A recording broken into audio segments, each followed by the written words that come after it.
I'm so happy to see you all. Thank you so much for coming. This is going to be a terrific next hour and a half. We're going to have a couple of great speakers. I am Audrey Kurth-Cronin, Trustees Professor of Security and Technology and Director of the Carnegie Mellon Institute for Strategy and Technology, or CMIST for short. And this is another installment of our Scientists and Strategists series, where we bring together scientists and strategists to talk about cutting-edge technologies and how both policymaking and the engineering and computer science integrate and need to integrate for the betterment of the world. That's why we exist. That's why we're here. At CMIST, we focus on the smart development, use, and governance of emerging technologies that are reshaping war and peace. This speaker series is an opportunity, again, as I said, for scientists and engineers to come together with strategists and policymakers for in-person discussions that enrich our understanding of their groundbreaking work. Over the course of this series, we've examined topics ranging from nuclear deterrence to the role of technology firms in shaping geopolitics. Today, our focus turns to space cybersecurity and governance, a critical and timely topic with immense implications for the future of national security. We are honored to welcome Dr. Laura DeNardis as our featured speaker, a professor and endowed chair in technology, ethics, and society at Georgetown University in Washington, D.C. Dr. DeNardis is one of the world's foremost scholars in cybersecurity and internet governance. And she also happens to be a former and most cherished colleague of mine from American University when we were both there together on the faculty in Washington, D.C. Dr. DeNardis' work has profoundly influenced global discussions on digital security. She's been named one of Wired UK's Innovators Building a Better Future. Her book, The Internet in Everything, Freedom and Security in a World with No Off Switch, was recognized as a Financial Times top technology book of 2020, which is when it came out. And her seminal work, The Global War for Internet Governance, remains essential reading on cyber conflicts and the structure and governance of the Internet. Dr. DeNardis has also played a key role in influencing U.S. space policy, and she's still doing that, as you'll learn in a minute. She was a member of the Council on Foreign Relations Task Force on Space, which produced the February 2025 report, Securing Space, a Plan for U.S. Action, offering a strategic vision for addressing emerging threats and governance challenges in space. Her expertise spans academia, policy, and technology, making her insights invaluable to today's discussion and so very relevant to all of you who are studying these topics. Joining us as a discussant is Ms. Lauren Williams, who will contribute her perspectives in response to Laura DeNardis' presentation. She brings a wealth of experience in cybersecurity and space policy, including serving as Chief of Staff in the Office of the Assistant Secretary of Defense for Industrial Base Policy at the U.S. Department of Defense. Previously, she was Director for Strategy in the White House's Office of National Cyber Director, and she has held key positions in the Department of Defense's Space Policy Office and the Department of Energy's National Nuclear Security Administration. We're delighted to welcome her also as a non-resident fellow here at CMIST. Welcome. Today's event will begin with Dr. DeNardis' lecture, followed by Ms. Williams' discussion of key themes and implications, and then afterwards we'll proceed to what I'm sure will be a very lively Q&A session, so collect those ideas for great questions. We're looking forward to that. With such distinguished voices leading our conversation, I'm confident that today's discussion will deepen our understanding of how to build a more secure and resilient space-based internet. So please join me in welcoming Laura DeNardis and Lauren Williams, and let me invite Dr. DeNardis to the podium.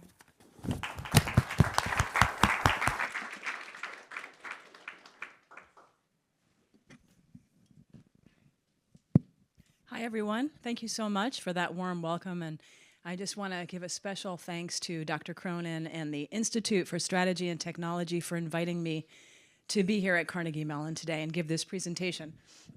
Normally, I feel like the nerdiest person in the room as someone with an engineering background, and walking around the Carnegie Mellon campus, I don't feel like the nerdiest person in the room, and it feels really good. So you're my people. I want to begin with the basic, I was thinking about what ties together all of my work and how that might translate into space technology. So what is the basic thesis of all of my work? It's really that arrangements of technical architecture are also arrangements of power. It's really no longer possible to understand politics without understanding the sinews of power in the layers of digital infrastructure that are far beneath the things that we can see, beneath the content, the applications, and the devices. So from battles over encryption, strength, to global attempts to redesign the internet protocol, you can really see how infrastructure is a proxy for geopolitics. And my primary focus has been on emerging technologies over the years, the Internet of Things, quantum-resistant security, and AI governance. But people usually describe me as an internet governance scholar, and I think that may be because of the book, The Global War for Internet Governance. So I thought maybe give a flashback here. What is the flashback? That's the first paragraph of the book, The Global War for Internet Governance. And this, I'm afraid, has come true in every possible way, that internet governance conflicts are the new spaces where political and economic power is unfolding in the 21st century. And the diffuse nature of internet governance technologies is shifting. It's already shifted. Historic control over these public interest areas from traditional governments to private ordering and new global institutions. So we are there. Maybe I'll give you one quick example. The Russian invasion of Ukraine. In the immediate aftermath of the invasion, and we're going to come back to this topic later in the context of space, in the midst of, do you remember all of the digital sanctions around Russia that happened? During that, the Ukrainian government asked ICANN and RIPE NCC, these are two institutions that most people have never heard of, to essentially unplug Russia from the internet. In essence, by withdrawing internet addresses, seizing top-level domains like .ru associated with Russia. What would you have done? ICANN and RIPE NCC rejected Ukraine's request to unplug Russia for a variety of reasons, and you could look into that and look at their letter around this if you're interested, but they could have made a different decision. This example helps suggest some themes from cyber governance that foreshadow the rising politics of cyber in space. First, how concealed technical infrastructure is politicized. Second, how critical decisions are mediated not by governments largely, but by private institutions. And third, how what happens locally affects us globally, such as an internet shutdown. These themes will endure in the internet's next chapter, I'm sure of that, which probably lies in infinitesimally small and also astronomically large spaces. Now, I've been more interested in the large spaces lately, and this research agenda just kind of snuck up on me. But I did publish a few things on this topic of space security, including a paper on interplanetary internet governance. I teamed up with internet pioneer Vint Cerf and NASA and JPL scientists to write a report about solar system architecture and governance. How do you design and govern a future internet that is interplanetary, not just in low Earth orbit? And I was part, as Dr. Cronin mentioned, of a task force at the Council on Foreign Relations that was really about securing space. In fact, the report was called Securing Space, a Plan for U.S. Action. I will say that I'm a global internet governance scholar, not just a U.S. internet governance scholar, but this report in particular was about the U.S. context. So it's also important to say, well, what are we talking about when we talk about space networks? This is actually quite a diverse area. There are already thousands of low Earth orbit satellites. And in low Earth orbit alone, or LEO, everything's an acronym, my apologies. So that's about up to 1,200 miles. Starlink's constellation has around 7,000 satellites with a planned rise to more than 40,000. You're probably aware that the International Space Station is in low Earth orbit, very low actually, at about 250 miles, I think. And there's also medium, I'm just referring to that upper left diagram alone. There's also medium Earth orbit up to around 22,000 miles high. That includes critical global navigation satellite systems, including the GPS system. Well, we also have something more interesting, geosynchronous orbit. Those are satellites at an altitude in which their orbital speed exactly matches the Earth's rotation, so positionally fixed relative to the Earth. So that's very valuable space used for weather monitoring, navigation, a variety of military applications, and direct TV and broadcast satellite systems like that. There are also cislunar. I use the word moon networks. There are efforts to put networks around the moon and in between the Earth and the moon. NASA has something called LunaNet. The European Space Agency is developing Moonlight, the Moonlight project. There's a China project, and there are various commercial enterprises as well. And then I would be remiss to not mention Deep Space Network. That's really a powerful ground-based system of antennas that provides point-to-point communication between the Earth and spacecraft. Then my favorite, something that doesn't exist yet.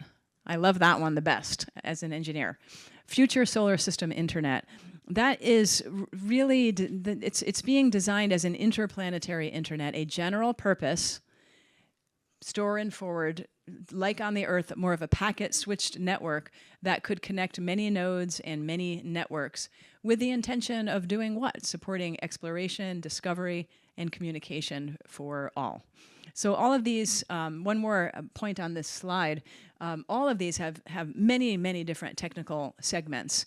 You have the ground technology, you have the space, things that are on orbit, you have the link between the two, and you have the user segment. So it's a very, very diverse and complex array of technical components. Why does space matter? Well, obviously, human exploration and discovery in space is entirely dependent upon communication systems. It cannot happen without it. But more importantly, everything on Earth now depends upon space. Our strategic dependence on satellites here on Earth cannot be overstated. A disruption in space would take down what? The stock market, financial systems, weather, television, internet access, transportation, and many, many other systems, including those that rely, like the stock market, on time synchronization, precision timing, like in that case, time stamping for every trade. We have an economic dependency, a social dependency, and certainly a national security dependency on space. It's an operational domain for NATO. Space is a domain of warfare, with the US Space Force now the military branch tasked with protecting American interest in space. At the same time, so that sounds important, right? I hope that sounds important. It is. At the same time, it is a vulnerable domain. And I thought I would give 3 quick examples about various dimensions of this.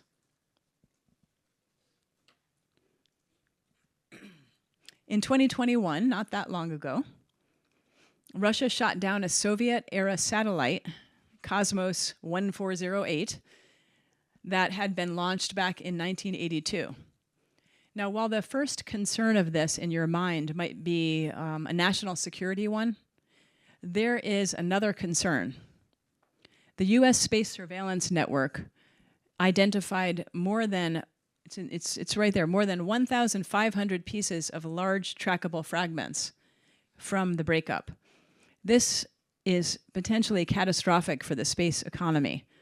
In fact, 2 months after this ASAT test, that means anti-satellite, China's National Space Administration announced that a Chinese satellite experienced a near miss with one of the fragments.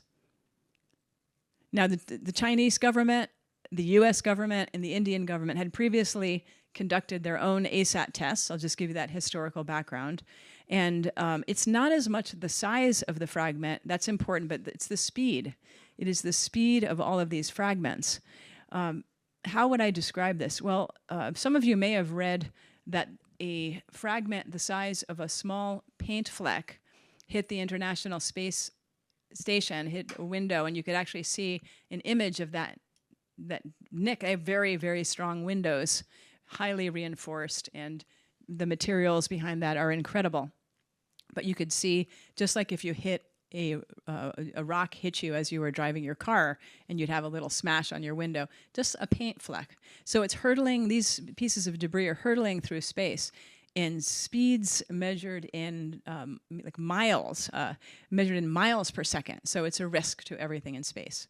And so what that means is that disruptions have to be anticipated and designed and addressed in fault-tolerant architectures, resiliency, redundancy, error detection and correction, and political and industry attention to both tracking the debris and preventing the ASAT missile launches in the first place. Example number 2. At the same time, Russia launched its invasion of Ukraine. Attackers targeted Viasat's satellite network, disabling access for tens of thousands of broadband internet customers, not only in Ukraine, but also in Germany, as well as military communication. An attacker had gained unauthorized access to Viasat's network management system and issued false commands that disrupted modems and other, wait for it, ground-based equipment. The State Department and its EU counterparts publicly attributed the attack to Russia for the purpose of disrupting command and control. Now, this attack on Earth was also an attack in space, and one that could have been averted with stronger cybersecurity on Earth. So I use this example because ground infrastructure matters very much. Securing ground is the most effective way to secure space. This was a major cyber attack by a foreign actor on a commercial space infrastructure during wartime. The third example brings in the issue of, it's a different example, it brings in the issue of great power rivalry in space. China's capability in space is quickly rising, just like the US. China has launched its own space station. You know, the ISS, the International Space Station, is retiring by 2030. China has launched more than 500 objects into space. It has landed a spacecraft on the far side of the moon. It is a growing commercial space sector, and the goal is to, the stated goal is to overtake the US as the leading space power. So you have both the US and China saying that's their goal, is to be the leading space power. It's also developing a diverse set of military capabilities, such as directed energy weapons, such as orbiting space robots that have a robotic arm, and potentially space-based kinetic weapons, and of course already has ASAT missiles like the other powers. Same with Russia. In regard to Russia, US officials have also warned of its possible, and I just took a quote here so I don't get it wrong, intention to deploy a nuclear weapon in space. This would violate the 1967 Outer Space Treaty and be a dangerous escalation. So how do you sum up that situation? The situation is that space is a critical strategic domain necessary for humans to function. It is increasingly crowded and competitive. It is highly privatized, and it's a domain of war. It is a vulnerable domain. And at the same time, and this is, as a technology governance scholar, why I find it so interesting and important, is there's no sovereignty in space. There are very, very few rules and very few norms. So I like to ask myself, as you do, questions all the time. Every day I wake up wanting to ask a question and learn something. In this case, I asked, well, what are the cyber governance frameworks that are necessary to design, administer, and secure space for the benefit of all? One question is about the unique constraints in space that will shape the governance.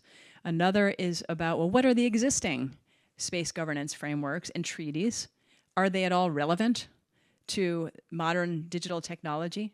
Third question is, what cyber governance functions are necessary in space, especially compared to the internet governance, the layered internet governance frameworks and functions on Earth? And finally, can we learn some quick lessons? What can we take from lessons in governance in the terrestrial internet into space networks? So the unique constraints are really interesting. For the Disney fans in the room, that is a picture from WALL-E.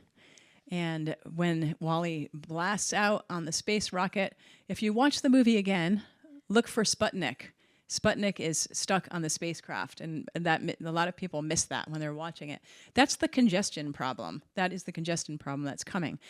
So that's one context, space debris, but also congestion. Another constraint is the astronomical transmission distances. Lots of latency, lots of disruption, lots of packet loss, and you need greater autonomy at the nodes because of that. So this is a challenge. Policymakers can say all they want. This needs to be implemented, but you have to remember that these are that you have to deal with the latency. You can't have a solution that goes back and forth a lot like you can on the Earth. It just takes too long, so redesigns are necessary. There are natural disruptions, as you can imagine. Planetary motion is a factor that makes the design interesting. And I use the term constrained resources. That's what the space components are. The ICTs, the information communication technologies in space, may not have the processing capacity. Once they're up there, it's very difficult to upgrade them or take them back. It's hard or impossible to modify once launched. What else can I tell you about the interesting engineering problems here? You'll like this one. So you know that coordination between computing devices requires precision time synchronization. But this is challenged by time relativity, such as different gravitational conditions that affect the clock speed. So time synchronization in variable gravitational fields is a big challenge. So sovereignty is upended. Sovereignty is already upended in networks on Earth because of the ways that technology cross borders, but it's much more complicated in space. So we'll get to that with the Outer Space Treaty in a moment. And then there's contention. There's contention over satellite orbital positions, and that's a rising constraint. This will soon become a scarce resource. This is a rising problem, and it's really easy to understand why. I grabbed a picture from our report from the Council on Foreign Relations, just because you don't even need to put words around it. You can just look at that and see what's happening. The number of actors launching objects into space has exploded.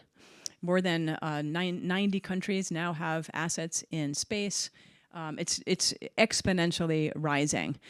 This is a critical space security issue, and also a governance issue, because there is no single authority that comprehensively manages space traffic in the same way that other domains have an entity like ocean traffic, aviation, and even telecom with various administrative agencies.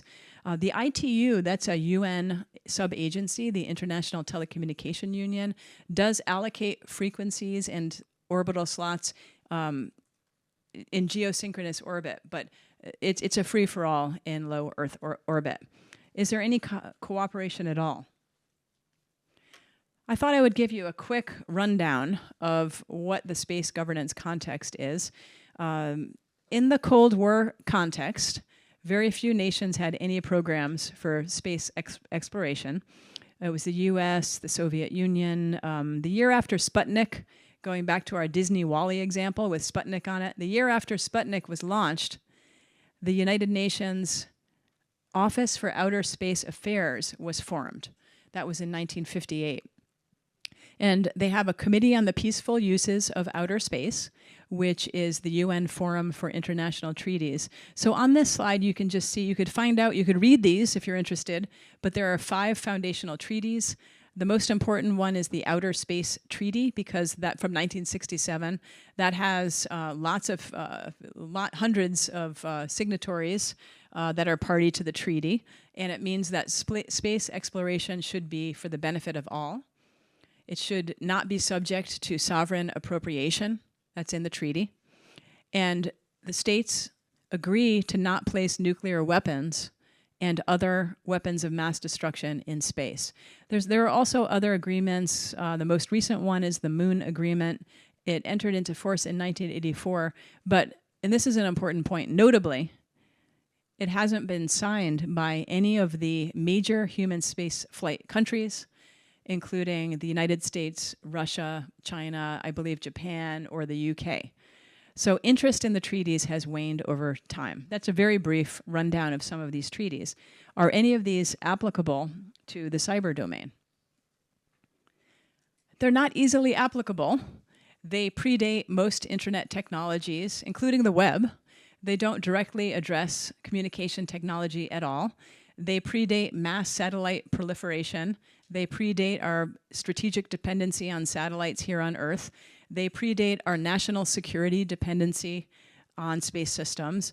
And they are multilateral, not multi-stakeholder, naturally focusing on nation states only and not private actors. And now we have a high degree of privatization in the space frontier.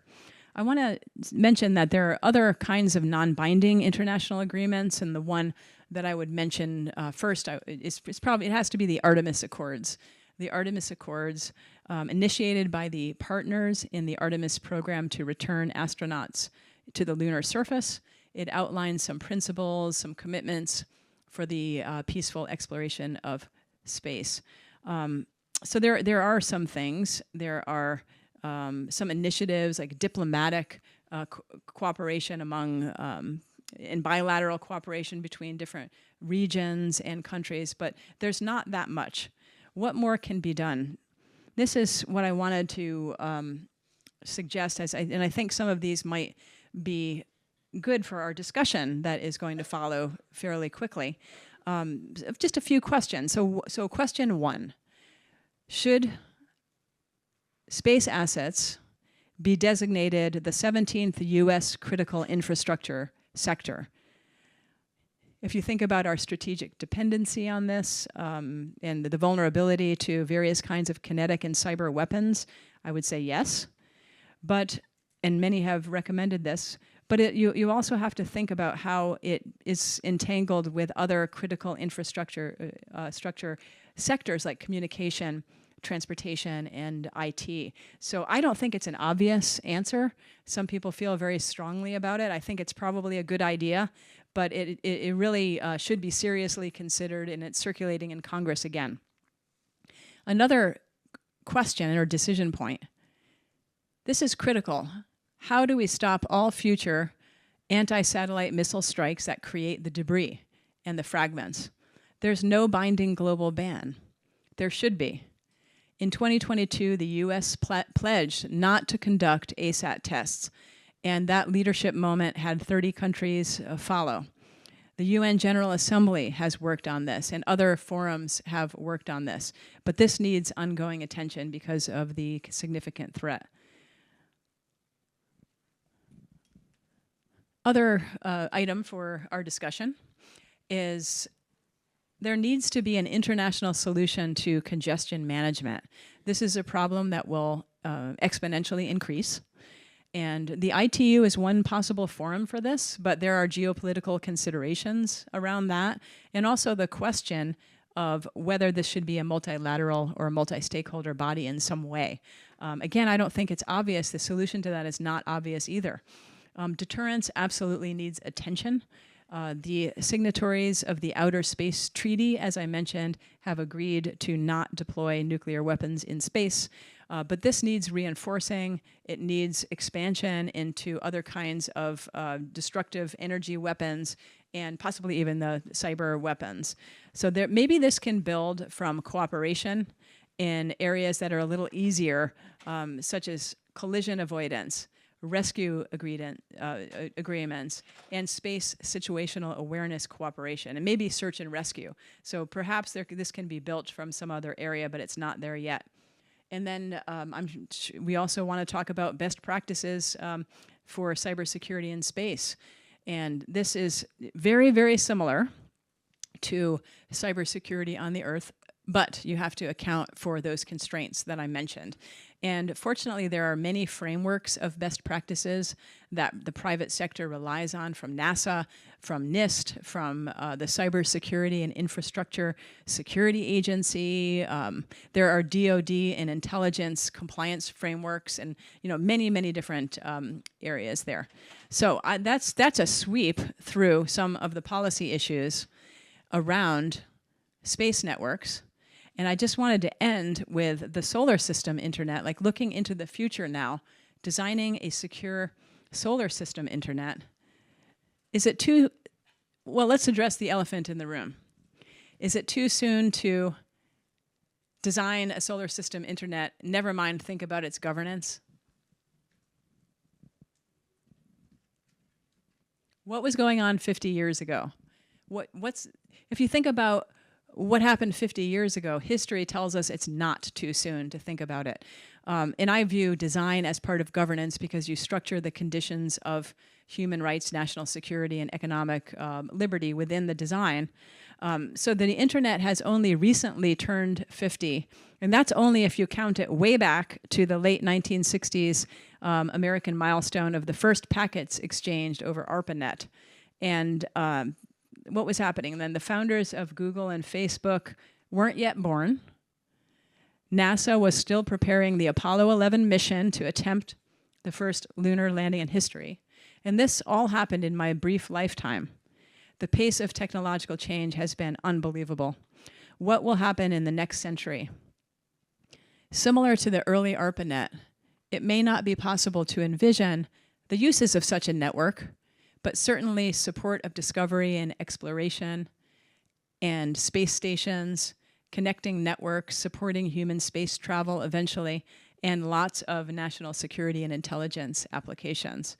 So I'm just going to leave this slide with you without getting into it because I have a paper on it. But in my paper, Interplanetary Internet Governance, what I tried to do is just look at the layers of how you govern the internet on Earth and think about what needs to be different and designed differently in space. And there are quite a few differences and also a lot of similarities. You absolutely need to have an addressing system, a common naming and addressing system. That has been one of the doesn't that sound boring? That has been the most contentious issue in internet governance for as long as I have been studying it. Who is in charge of those finite, globally unique, can't use the word globally unique, what's the word, outer space unique addresses? It's incredible. So that will likely be contentious. Who's going to do that? Who's going to manage that? Will it be ICANN, like on the Earth? Already, there are some organizations that are stepping into that role and claiming that role of will be the authority even before we have the network. So you can see where that's going. I'll just point out a couple of other things here. One is that the protocols have to be totally redesigned to account for the long distances and the latency that ensues. So there's a tremendous effort to develop what are called DTN. There's one acronym, Delay and Disruption Tolerant Networks. And bundle protocol it's rising as a possible technical standard to replace the internet protocol in space. That's another important note here.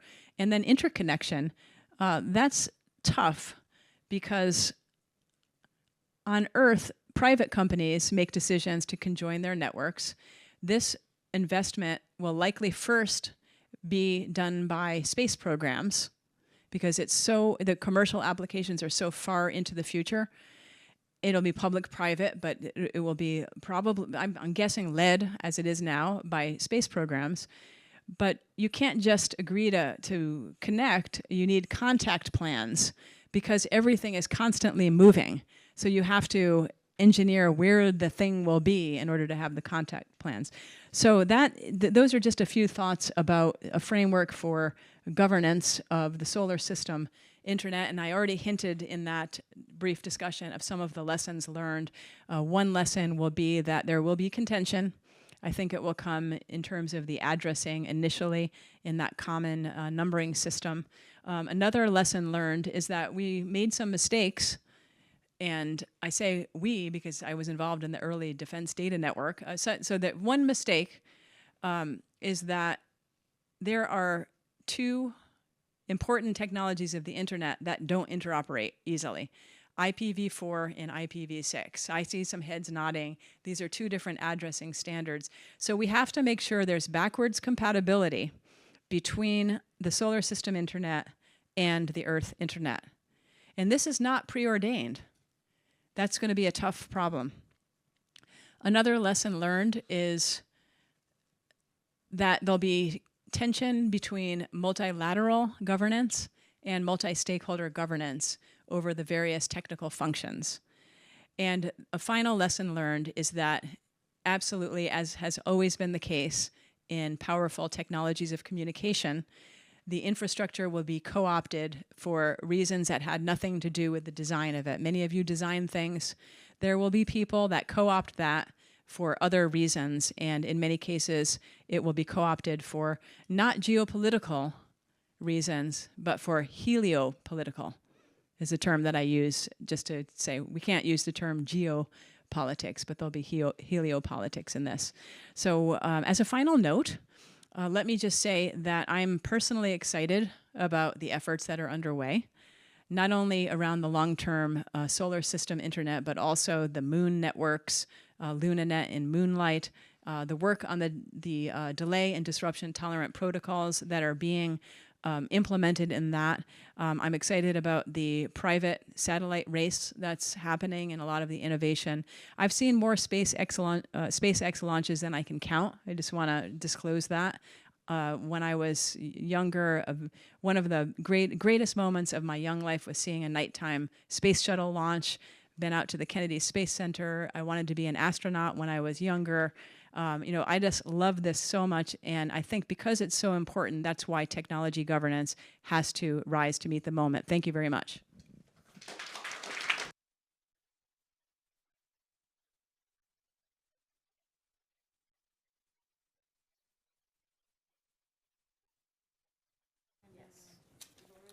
Yes, this will turn on. All right, do you want to grab your water? I'll grab your, okay. Thank you. All right, my microphone is on just as promised. So I won't take too much time here because I know we want to have a lot of time for questions. And I also will say, number one, thank you to Audrey and the CMS team for having me as well, and to Dr. DeNardis. I think you all got an incredible class on a wide range of space policy, cyber policy, governance issues. So I hope you all feel like you've got a strong sense of the debates that are happening in academia, and a lot of these are happening in government. So what I will do is respond and kind of elaborate on several of the themes related to the threat space, the implications there, maybe focus specifically on cyber threats, which I had the privilege of working on during my time in government. I will talk a little bit about the governance and policy challenges, which is really where I lived the last several years. And then also kind of touch on, and we heard a lot about this in the presentation, the challenges of thinking about how we translate and where we can and can't translate solutions that work here on Earth, kind of terrestrial cybersecurity solutions, to the space environment. So just as a little bit of background, as Audrey mentioned earlier, I spent the last several years, the entirety of the Biden administration, working in both the Department of Defense and the White House. At the Department of Defense, I was focused primarily on space policy issues, and then I had a final stint at the end working on industrial-based issues. But the majority of my time in the Biden administration was working at the nexus of space and cybersecurity issues in the White House's Office of the National Cyber Director. And for all the reasons I think you all have seen laid out here, space cybersecurity, as I've talked about a little bit in my conversations earlier today, I thought was going to take just a small percentage of my time when I was at the White House. It ended up taking all of my brain power and bringing together the entirety of the federal government to tackle just a small subset of the issues that you all have heard about today, and to get to some policy solutions specifically on that question of best practices or minimum actions that the government should be taking to better secure our systems. So just a little bit of a scene setter there in terms of my perspective coming to these issues. So maybe getting back to the threat space. I won't dive too much into the debris issue, but it's one that was very close to my heart early in my career at the Department of Defense. I was working on space traffic management issues and this question of norms of responsible behavior in space, the direct-ascent anti-satellite test ban that we talked about, those actions that Russia took to target space systems kinetically, physical means in space. I spent a lot of time thinking about those issues when I was in government. But again, when I was at the White House, most of my time was spent thinking about non-kinetic threats, and the ASAT attack that we talked about a little bit earlier, in which the way to think about it is that the first shot that Russia took in the Russia-Ukraine conflict was targeting a U.S. space company that supported Ukrainian security forces on the ground. We talked about the kind of ground station implications there. So I think it tells us then, a couple of years ago, it tells us in the future that Russia and the PRC as well, and other actors who maybe are even less capable in terms of kind of the great power competition, they see space systems as a critical target and a way to kind of blind nation states during conflict. And so the Viasat attack really was an important moment. During my time in the White House, I came in toward the latter portion of 2022, and people such as Vice President Kamala Harris, who many of you will know was the head of the National Space Council, as the vice president traditionally is, were asking questions about this. What should the U.S. government be doing if we see Russia will target a private company to gain battlefield advantage? We have to assume that we need to protect our government space systems as well as the broader private sector ecosystem. So those were the sorts of questions that were happening when I came into government. And so further to the point of thinking, it was going to be a small issue that I would spend some time on, but ended up taking up a large amount of time just because of the sheer number of challenges and governance issues that you need to tackle.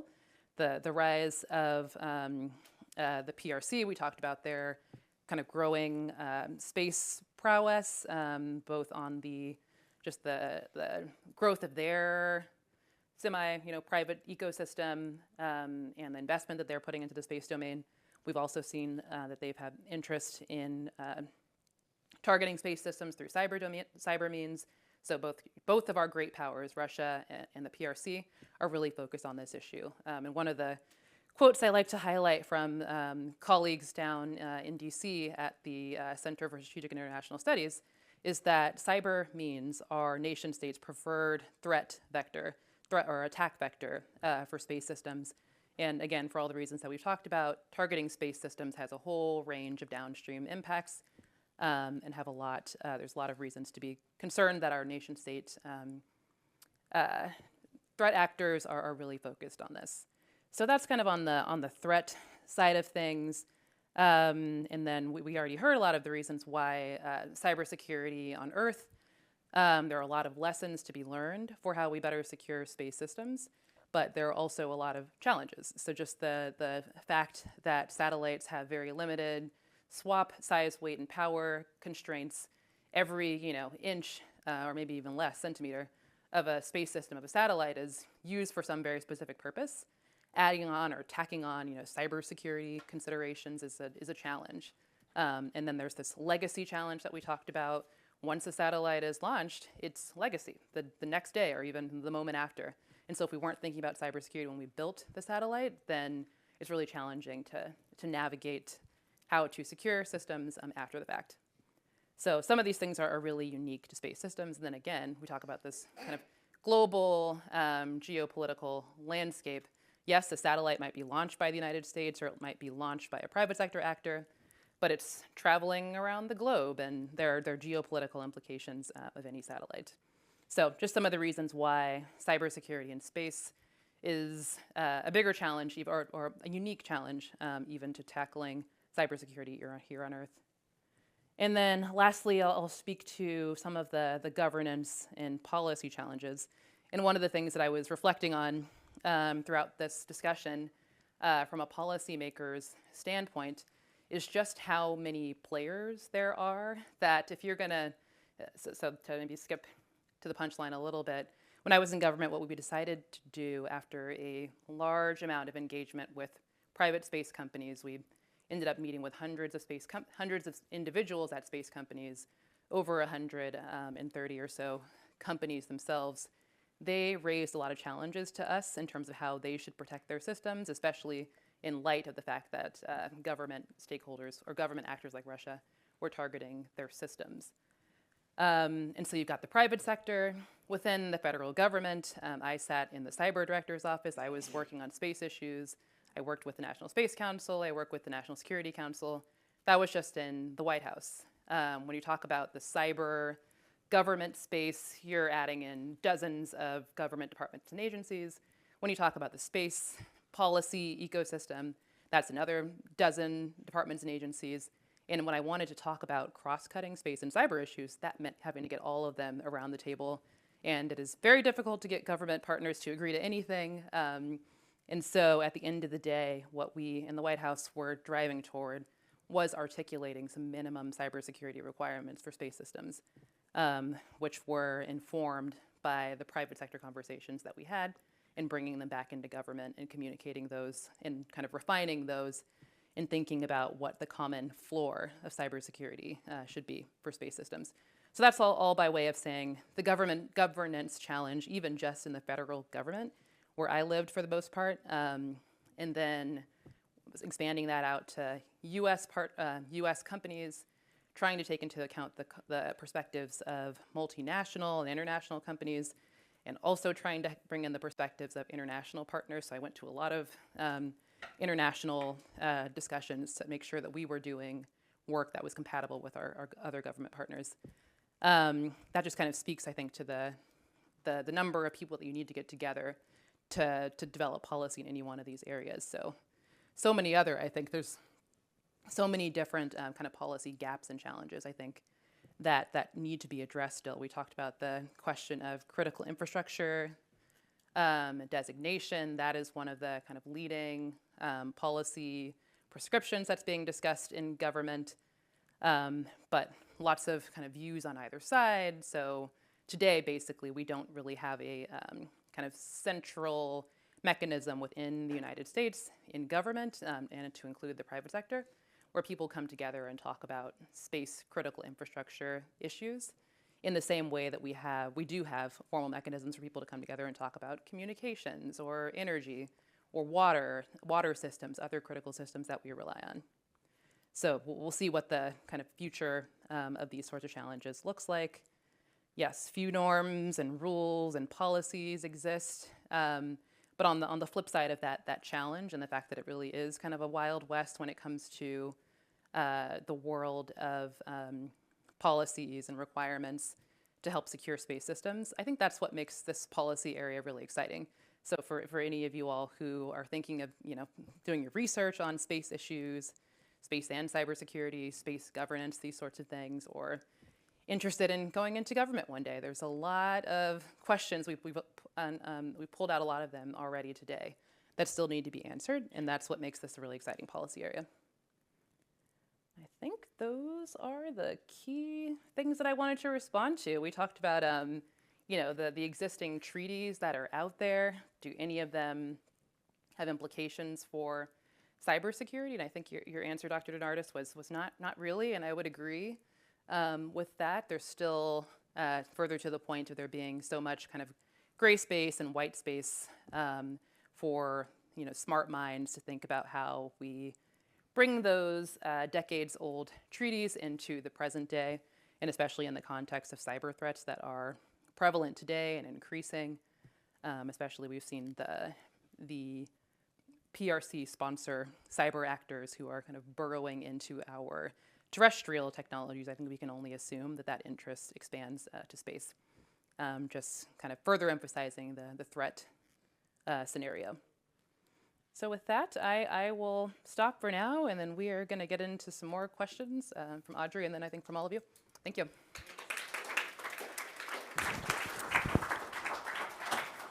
All right, well, there are so many things. My mind is racing about questions to ask both of you. But before I get to the slightly more organized and advanced questions that we've thought about before, let's just for a moment pretend that we could create a governance system. Let's fantasize, okay? And we have actors who are competing, but also have interest in collaborating so as not to have space debris that each of them would be damaged by, and they also need to have this kind of intergalactic ability to communicate. And just imagine for a moment that the slate were wiped clean. Dr. DeNardis, beginning with you, where would you begin to build not just the engineering system, but the governance system that would be ideal? Is there a model? Is there a part of a model? Is there something that you could recommend as a solution that we could work toward?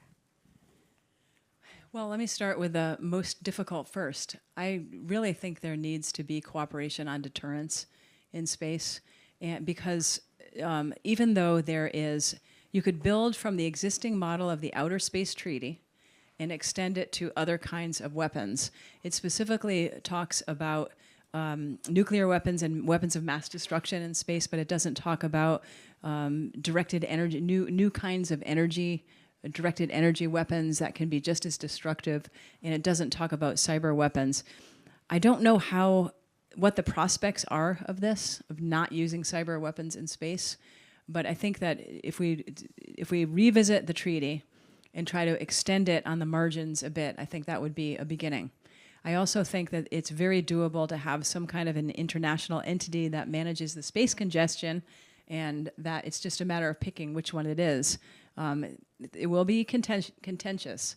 There are a lot of people that don't like SpaceX, and they may want to hold that back. There are a lot of people that, it will be contentious. But I think that is doable, and that there could be international cooperation on that. I also my wish list, I would love to see more interoperability. So design is a governance framework, and what I fear is happening is that there are such proprietary technologies being rolled out around the communications domain in space, including around the moon networks, that it's going to be very, very difficult to then later have these networks connect to each other. So I would say my third wish list is on interoperability, something I didn't mention during the talk.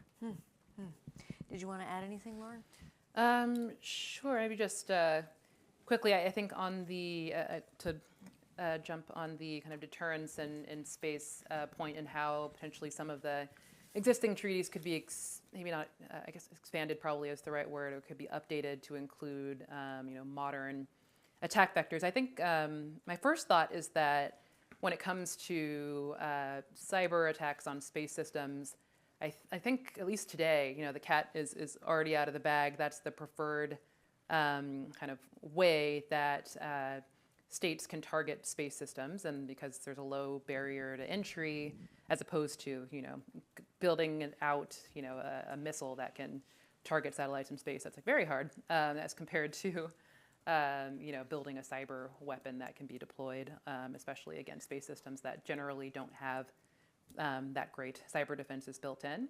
So I think that's on the kind of scale of threats.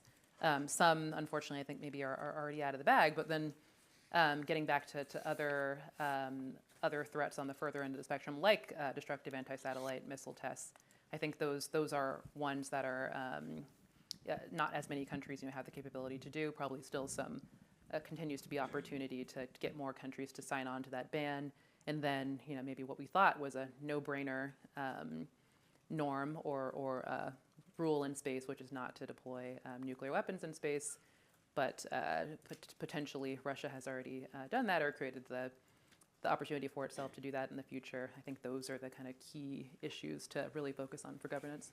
So we have the United Nations, which does not seem particularly functional at times, especially recently. We could put together a brand new group of people who are, involved with outer space, and that would leave out some people whose interests are at heart, but they're not necessarily members of a space nation, an ability, that has the ability to actually project weapons into space. And how would you create the right governing body that would even begin to develop the next phase of the Outer Space Treaty that would work for this era? Well, I think that should be in the UN. I think that the Outer Space Treaty should come out of the UN office, Anusha, that where it came out of in the first place. I think it would be not received well by many countries to go outside of the UN system. I think that it really is not a realistic scenario to do that. I think it would have to be in the system. On all of those other areas, though, you don't have to have one body for every dimension. And this is where you can learn lessons from technology governance on the ground. See if you agree with this. The way that technology governance on the Earth has evolved is that you don't have that one. No matter how reporters ask us about that all the time, they say, well, who is in charge of, for example, internet governance? What is the body that's in charge?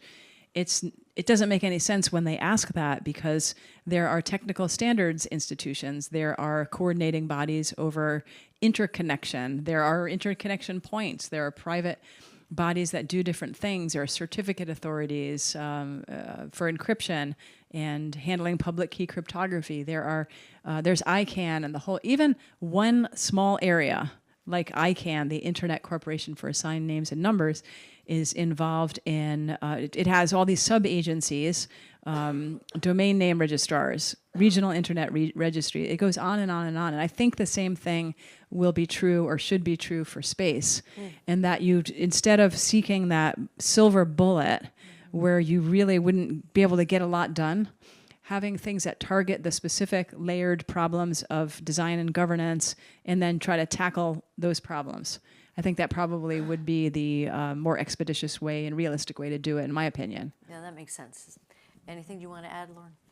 And I think the other dimension, and we've talked about this already so far, and I think I feel strongly that the private sector, and the question is, how to best incorporate the private sector, especially in the United States, where there's the kind of the strongest body of leading companies. The best way to incorporate private sector perspectives, and academic as well, into these discussions around kind of advancing space policy. I think you can broaden that to emerging technology policy because of the kind of rate of growth of the space economy. 2023, I think space economy was about $630 billion. It's expected to grow to triple, essentially, to about 1.8 trillion, and I think not even maybe about 10 years from now. So thinking about the best ways to bring in private sector perspectives, and in a lot of ways, because companies are newer and they've been developing these systems more recently than the government has developed its own space systems, they sometimes have new ideas and better ideas and advanced ways of doing things. So figuring out the right way to have private sector players involved in policy conversations, I think, is essential, but it is difficult. Well, whenever we talk about regulation, for example, using cybersecurity standards for new space systems, perhaps, there are those who push against that because they feel as if it holds back innovation. Mm-hmm. That's the usual conversation. Yeah. So what I gathered from your talk, Laura, was that, of course, we launch systems into space, and then they are legacy systems instantly. That leads me to believe that we would be launching standards that would immediately become outdated as well, wouldn't we? I mean, how do you get around that problem? Yeah, you can't get around that problem with the on-orbit satellites. You're right, it becomes legacy the minute that it's launched. It's very, very difficult to upgrade, and you're stuck with what you have in there.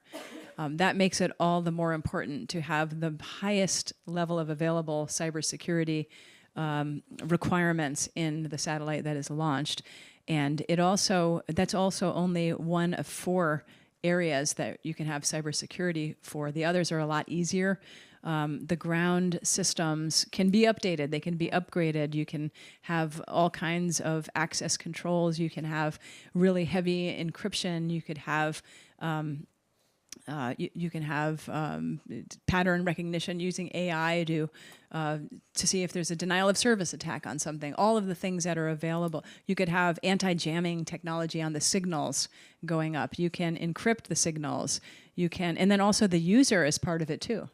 The users, whether they be large corporations or other institutions or individual users, that's where you have to have strong access controls and avoid malware, and in all of it, try to avoid supply chain attacks. So the same kinds of best practices in other domains and other sectors can apply in all of those 3 areas. It's just harder with the satellite. It's hard enough as it is here on Earth. I mean, it's a little bit daunting to hear about all these complexities. Lauren, want to add anything? Yes, because you get, Audrey, at probably the question that I get asked most often related to the Biden administration's cybersecurity requirements for space systems that were put out at the end of January of this year. And I think the first thing that was important in our process of developing those was, and you hit on this earlier, Laura, which is that there's such a patchwork framework of, insert your terminology, best practices, guidance, policy out there today. That was actually the most important challenge that industry raised with us in the federal government. They said it's too confusing. We don't know what core things we should be doing as a matter of best practice to better secure our system. So that was kind of their charge to us to help them identify that.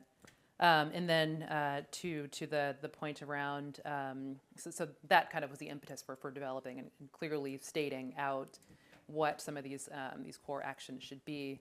And we talk about encryption. That was probably the most obvious policy prescription that we could identify for all federal government systems to incorporate, because believe it or not, that was not a standard practice across the entirety of the federal government space systems, to encrypt their command links so that they are not easily That's amazing. manipulated.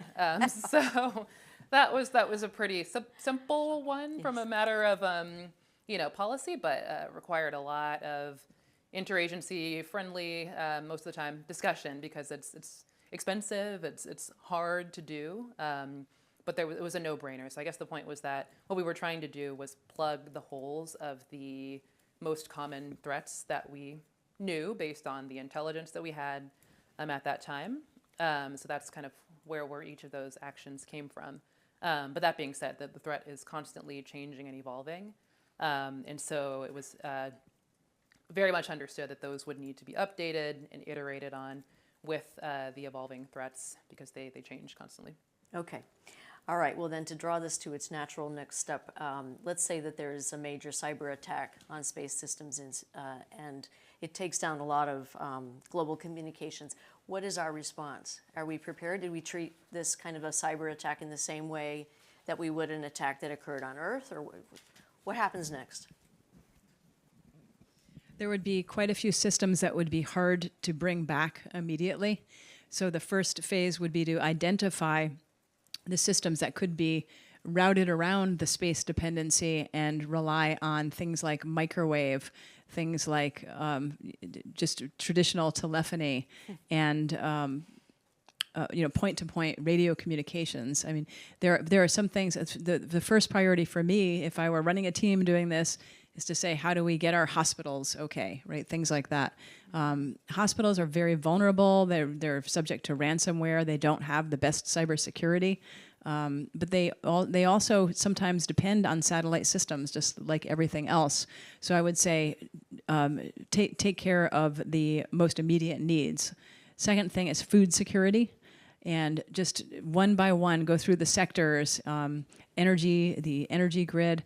But there really would be some things that would be lost until the capability is diverted to other satellites. See, you're not going to take down all of the satellites at any one time. That's one advantage, right? Yeah. So you'd have to divert them to other satellites. And one of those is the GPS system.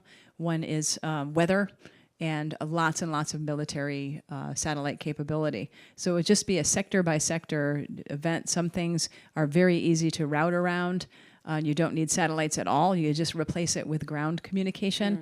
But the things that really do depend on satellites would have to just be moved to other kinds of systems. That's why redundancy in the architecture is so important. But this sounds like it would take a long time. There'd be a lot of people suffering, perhaps even dying. Yes. I don't know if people would die, but... In hospitals, they would. Right. And we would all suffer. Just like if there was a major cyber attack on the ground. Think about the attack in the fall of 1988 that took down 10% of the internet. People didn't use the internet that much then, but imagine if 10% went down now from a major autonomous worm. That would be a pretty major, really society would, I don't want to use hyperbolic language, but we would really be in trouble if 10% of the internet went down. Okay, and Lauren, anything you want to add? Because I'm going to open it to the floor next. I was just going to say you were making me think of the Netflix show 0 Day, which started off good. I think it kind of demonstrated what might happen if there were kind of a society-wide cyber attack, and then kind of veered off the rails. But I think the first couple of episodes kind of demonstrate what kind of massive societal impacts there could be. But I think the bottom line that I would add is just the end user maybe is the point to make of a cyber attack. Like, what was the purpose? If we can divine that, was it to gather intelligence? The purpose of the attack by the adversary, whether Russia or China, for example, to gather intelligence or to cause disruption. I think those sorts of things would matter in determining kind of what the response would be. Could you imagine a commercial actor doing this in order to get commercial advantage? I'm really, my mind is just sort of spinning off in other directions. What if it's not a state actor? Well, there are even insider threats in cybersecurity too. It doesn't even have to be in competitor. So threats can come from all places. And just one follow-up on that. If the GPS system, how many people could open up a map and figure out where you're going? I think this crowd probably could do it, but could you fold the map back up is the question. Would it even be a foldable map anymore? Okay. I'd like to open it for questions now. The rules are it has to be a question, not a statement. And also, can you please, in the beginning, tell us who you are, sort of what your role is here at Carnegie Mellon, okay? Yes, in the front row. And do stand when you ask, please. Oh, okay. Hi, I'm Carolyn. I work here at CMIST, also an AU alum. And Audrey, I wanted to sort of follow on to your question about commercial actors. We talked about deterrence, and you touched briefly on cyber attacks. And I'm wondering, that mechanism sort of exists and operates within the context of like the great power struggle. And I'm wondering, how do you foresee future potential individual actors or terrorist organizations being able to leverage this technology, and what, if any, enforcement mechanism could operate in space? Sure. Well, I am, thinking immediately of kind of the two big sorts of cyber attacks that have kind of captivated the policy community, the cybersecurity policy community, in the past couple of years. And were both, the terminology that you guys may have heard is like the Volt Typhoon cyber actor, and then there's Assault Typhoon cyber actor, but both are PRC state-sponsored, believed to be PRC state-sponsored cyber actors who, in the first case, have pre-positioned themselves or pre-positioned cyber capabilities inside of U.S. critical infrastructure networks, and then in the latter case, Assault Typhoon, have been known to penetrate telecommunication systems and even the cell phones of, I think the U.S. political candidates or presidential candidates in the last election. So I think, when it comes to China, the line between private and government sponsored is blurry, but at least the way we think about those actors is that they're not the government itself, but state sponsored. So I think those instances kind of give us a good sense of how the policy community in the U.S. is trying to respond. I don't think we have necessarily a clear sense yet of any kind of concrete way that we deal with these things other than to try to secure our systems. So it's like, oh my gosh, like now we need to, root out these actors and patch up the vulnerabilities, and then we make pronouncements about who we think, attributing who we think has caused these things. So I think there's still a lot of room to kind of see what precedent potentially could come from those sorts of actions and other sorts of things that happen in the future, but don't necessarily know the answer today. Yeah. In the middle, please. Oh, hi. And stand up, please. Oh, yeah, sorry. Thank One you. second. So, hi, I'm Daniel. I'm a second-year engineering student, ECE, so electrical computer. So, one of the things I think about space is that it seems like it's heading in the private direction. So, how do you think that either, like, we as a society either can or could or will, like, make private companies such as, like, SpaceX and other space companies actually be beholden to any regulation on these issues that you brought up today? Yeah, that's a really good question. And it kind of mirrors the conditions of networks on Earth. It's actually a perfect analogy, right? So what has happened in space, what is happening in space is very similar to what has happened on Earth, and that's that we have the privatization of the digital sphere and the privatization of the launch capability and the privatization of the standardization that goes into it. So you're absolutely right about that. And the first thing I would say is that governments are not always the answer for improving the cybersecurity conditions. Right, there have been a lot of breaches in governments. There have also been a lot of really, really, in my opinion, horrible actions by governments around using these technologies to censor, to oppress, to enact surveillance, and that kind of a thing. So I wanted to say that because government is not the only solution here, and what the private companies that are launching, what government can do to help is to provide the incentives, whether that's a stick or a carrot, for whether it's liability clarification, whether it is contractual requirements going into the launch of something to meet certain kinds of thresholds, whether it is requiring them to adopt voluntary standards that are related to cybersecurity. So government is a lever. It's not a cure-all for this. And that's why we often use terms like private-public cooperation. But there are lots of incentives for private companies to not be taken down by a cybersecurity attack. So lots of economic, reputational, and liability incentives. But there's a lot that the government can do to contractually require raising the bar on that always. In the very back, in the blue. Hello, my name is Nick Hamby, and I am a lieutenant in the United States Space Force, a graduate student here at CMIST. And my question for you, Ms. Williams, is we've seen some continuity among these political administrations, the last three, Trump 1, Biden, and now Trump 2, in the space arena. So I'm curious if you could elaborate on your time with the White House, kind of the continuity that you saw from Trump 1 into Biden, and kind of what maybe we can look forward to seeing from Biden back into Trump 2 in the space area. Yeah, no, it's a great question, and I think you've characterized really perfectly that there was, and I would expect and hope to see continuity. I think on space policy potentially writ large. I think hopefully specifically on cybersecurity for space. So just a few quick points there. The first Trump administration was really big on space, which I'm sure you all know. I know that you do, Nick, being a member of the Space Force.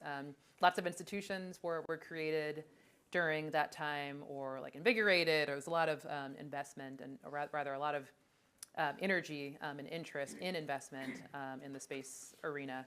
There was also a lot of space policy that was put out in the first Trump administration, including the foundational cybersecurity policy for space systems. And so the Biden administration, when it came in, including when it stood up at the new National Space Council at that time, didn't overturn any of that policy, actually. It kept all of it, and the goal was to build on it. So in my personal experience, that was exactly what we sought out to do in the cyber arena. It was to take the high-level policy and foundational principles and add some concrete, tangible actions that government specifically could take, and then there are lessons for that for the private sector. So that was the kind of the objective of the work that we did in the last administration. And then I would just say that in all the conversations that we had with the private sector, I mentioned the convenings that we had and brought together hundreds of people from across the industry. There were a lot of challenges that were raised. We tried to tackle some of them in relatively narrow number in the time that we had, and there are plenty more that the next team, the current team, I would think would be interested in picking up and focusing on. Some of that was put out in a report that the White House released a couple of months ago. Some of the challenges there that are kind of broader than just developing new requirements. So I think we will have to see. And there's the big question of Elon Musk. We're talking about the private sector. Elon Musk as a government and private actor right now with very strong interests in the space domain. So I would say watch out for whether there is a National Space Council in this administration, which the vice president historically leads. So that would be led by J.D. Vance. But I think the question is that going to be what this administration wants to do? And if not, where is the kind of epicenter of space policy? I think those are the questions we'll be watching out for. Anything you want to add? Yeah. I'll just add something that kind of ties together some of the last questions. If you travel around the world, you often see, what don't you see? You don't see a T-shirt with like the Department of Labor logo on it. You don't see a T-shirt with with any agency. You see NASA, right? Like all over the world, people wear the NASA globe. It's very, very popular. It's probably the most popular entity in the United States. It's very, very popular in the U.S. and around the world. The Chinese Space Agency is very, very popular. JAXA in Japan is very, very popular. Space is popular, and people love it. And I just feel like as we develop technologies in space, maybe that could be a way to build more cooperation and less enmity. And I hope that that is the case. It would be wonderful if we could have things that inspire us all. We could work together on. Mm-hmm. That's a wonderful thought. Yes, here in the front. Just a moment. No, but we want to hear you. Stand up. So I'm a second-year undergraduate in mechanical engineering. First of all, thank you very much for your talks. Very, very interesting. So there's a very broad range of successes, failures in these sort of international frameworks for things like biological, chemical, nuclear weapons, and maybe in the future space. So some of them have been very successful, some of them have not been successful. First of all, are you optimistic or pessimistic about the success of regulating space? And what would influence how likely that is? Thank you. I think this one's for you first, Laura. I'm optimistic about space.